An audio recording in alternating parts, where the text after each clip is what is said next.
Tuh. Ya. Ini bisa diulang 4 sampai 5 kali. Seharusnya tadi direkam itu. Tuh. Kamu Kalau udah dirasa nanti kedalamannya cukup, ya sudah gitu loh. Ini prosesnya ini kurang lebih itu masih sekitar 1 menit lah. masih terkikis 1 menit 2 menit ganti dia gininya prosesnya.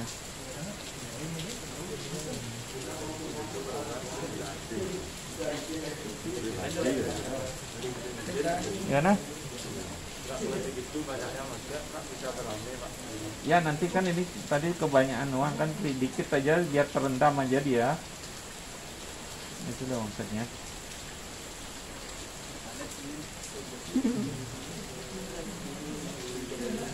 Cari tempat untuk nampung gininya dulu. Yang bekasnya. itu buang. Ya itu aja buang aja itu. Ini kan nggak perlu tempat yang terlalu bersih nih untuk buang gitu.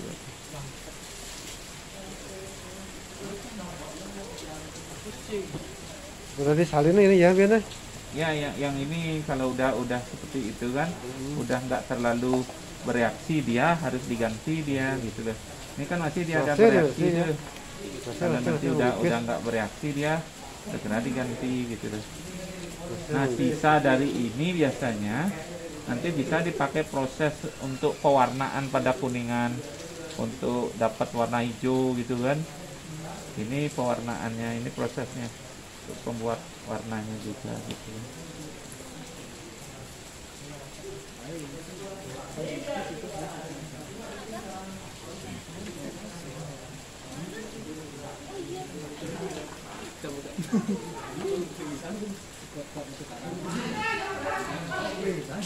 Kan udah mulai keruh gininya, berarti udah ada yang bagian-bagian yang terkikis gitu lah.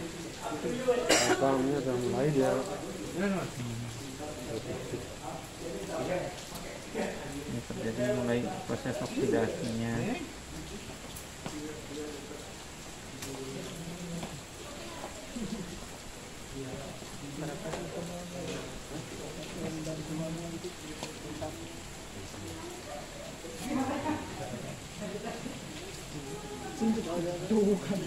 Kalau nanti praktek di rumah masing-masing, usahakan jangan praktek di dalam ruangan ya. Prakteknya harus di luar ya. Karena ini secara gini dia akan mengeluarkan asap meskipun tipis. Nggak bagus untuk kesehatan itu loh. Dia harus prakteknya di luar ruangan. Tuh kan berasap ya, kelihatan nggak? Ya harus prakteknya harus di luar ini.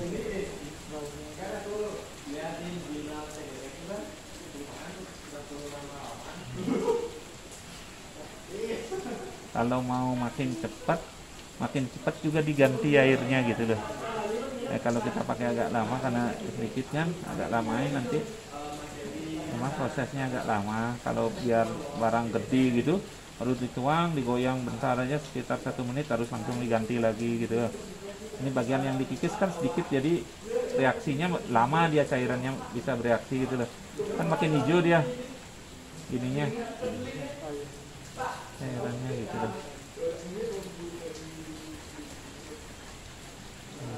Ganti aja dulu, nanti diisi sedikit gini aja.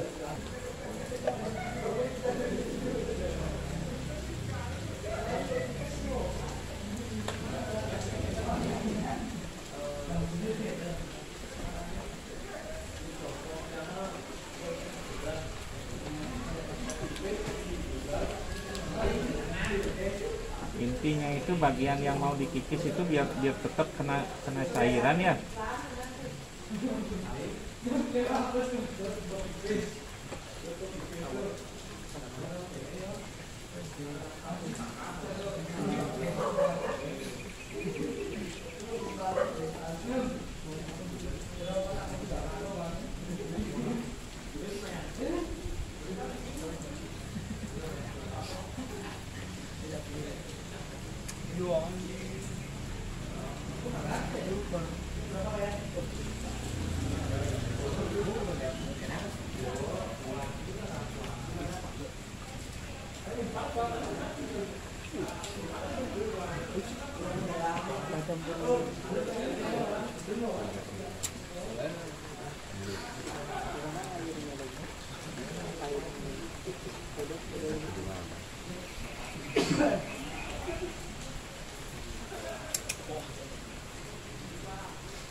Intinya seperti itu.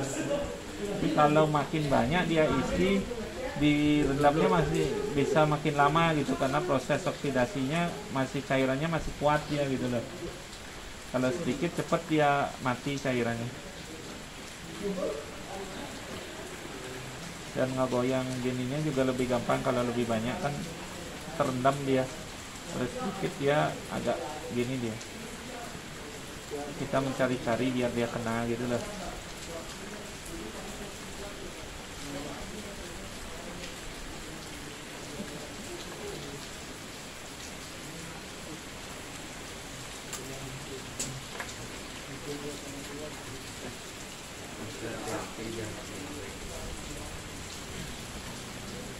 Ukurannya akan mengikut itu bagaimana? Mengikut apa segi 4?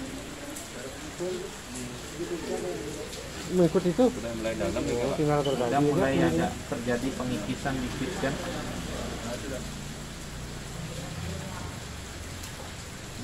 Kan beda dia baru cairan baru diisi sama kalau udah lama gitu loh.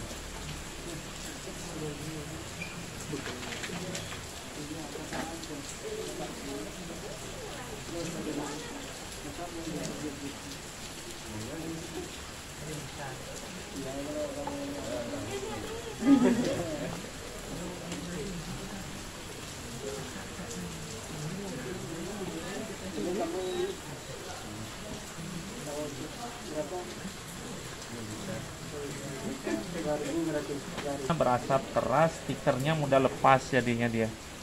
Terlalu dikikis dia. Ini untuk logam gini dia, apa namanya? Kalau untuk Kalau untuk kuningan tembaga dia 17% dipakai kan. Kalau untuk aluminium itu 10% aja udah cukup dia. Karena aluminium kan lebih gini dia. Lebih lembek dia, lebih lunak dia. Bisa. Kalau perak sama dengan ini, sekitar 17%. Ya. Ya, 17,5% kisaran itu.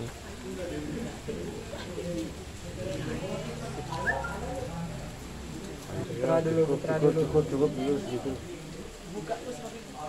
Duduk.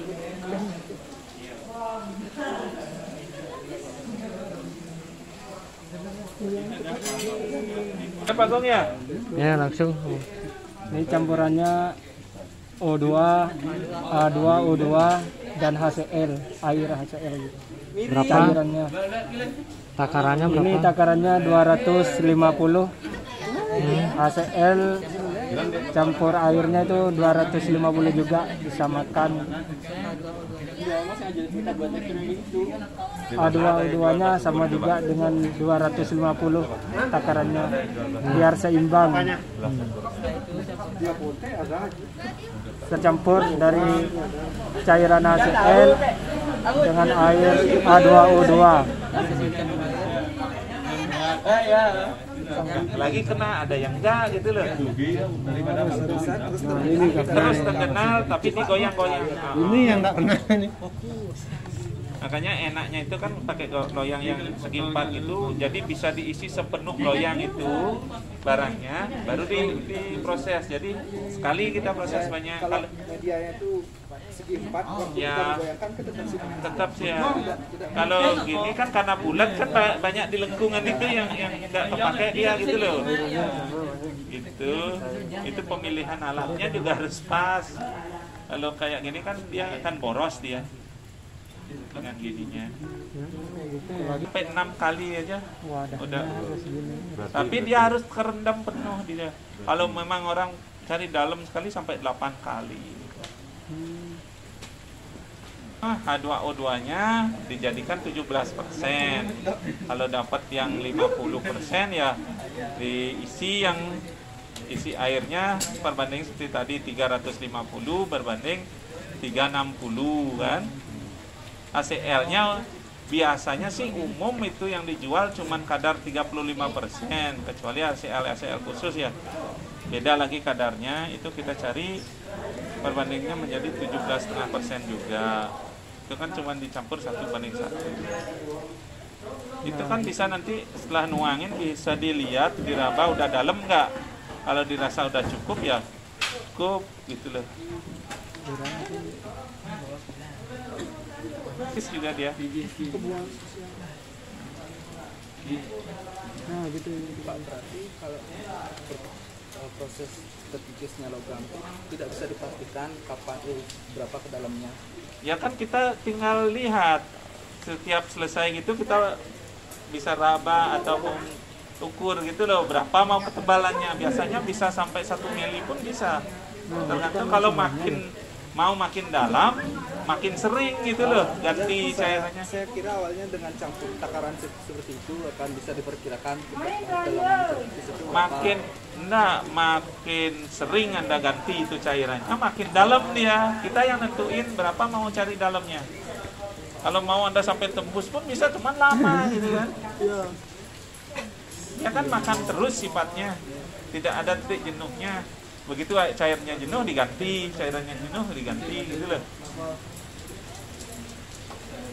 Kedepannya pingin ngembangin gitu lah. Kalau pas praktek dalam waktu sering dan lama itu usahakan pakai kacamata kerja itu ya. Karena uap itu kalau sekali 2 kali sih nggak masalah itu loh. Kalau berbulan-bulan pakai gitu juga bermasalah gitu. Khusus harus ada gitunya Anda praktek lama gitu kan, itu juga harus diperhatikan. Dia 50%, kalau dia yang 25% berarti kan airnya setengahnya, jadi 375 dia airnya. Ya, terima kasih. Ini bisa diraba dulu, habis itu udah dalam nggak gitu loh. Kalau ini dipegang agak tahu ya. Kalau udah seperti ini nggak terlalu dia. Kalau yang masih murni baru gatal. Ini kan kadarnya udah kecil. Kalau H2O2 itu kan biasa dipakai untuk membersihkan luka yang gini, apa namanya?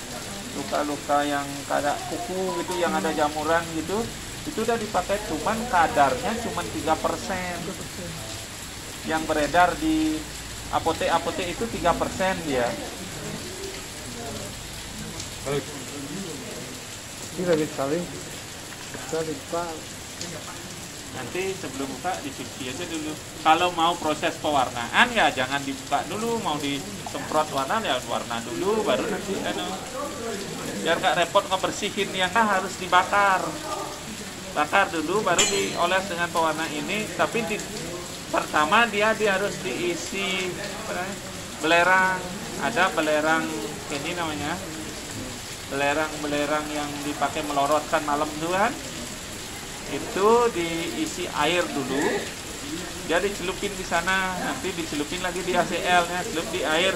Setelah dia agak menghitam gitu, agak gelap, baru dibakar, disemprot pakai cairan ini. Jadi dia agak hijau-hijau, tapi cairan ini harus dimatikan dulu. Cara mematikannya itu direndamin aja kuningan yang banyak, nanti dia nggak bereaksi lagi dia. Sampai dia nggak ada bereaksi. Kalau itu kan masih ada reaksi dikit-dikit. Kalau dia dimasukin logam, kuningan atau tembaga, dia akan makin hijau, makin biru gitu. Kalau banyak tembaganya dia makin biru. Setelah lama kerendam, dia gini, nggak bereaksi lagi kayak air, cuman agak licin gitu loh. Meskipun kena tangan juga nggak apa-apa lagi, karena dia udah mati istilahnya. Ya startnya itu udah mati. Baru nanti dipanasin logamnya, disemprot atau dikuasin, jadi dia warnanya agak kehijau-hijauan nanti itu.